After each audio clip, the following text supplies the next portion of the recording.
Kad kažete sebi ja sam gospodar svog života, osjećam kod mnogih u stomaku grč.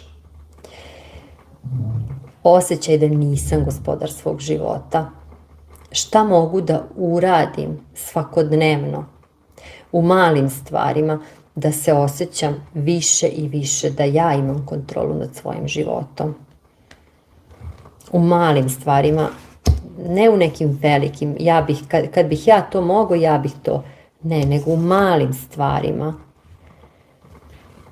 Za neki osjećam ono kao kad čim dobijem novac moram odmah da ga potrošim i trošim ga nekontrolisano. Šta još za finansije?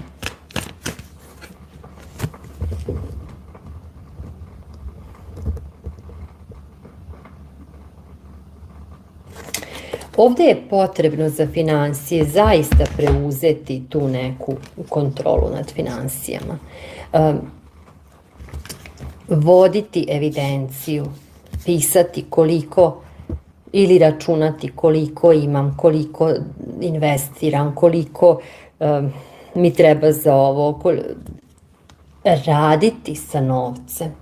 Jer imam osjećaj kao da se nekako sada u vezi novca, vi na koje se ovo odnosi, na koji osjećate da se ovo na vas odnosi, kao da ste nekako, ali ja tu ništa ne mogu da uradim, to nije moja odgovornost.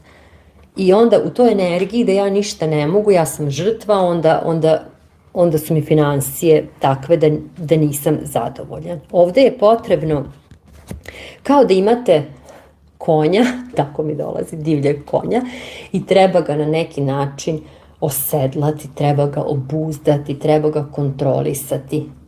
Da vi određujete, kao kad vozite auto, kojom brzinom će se kretati.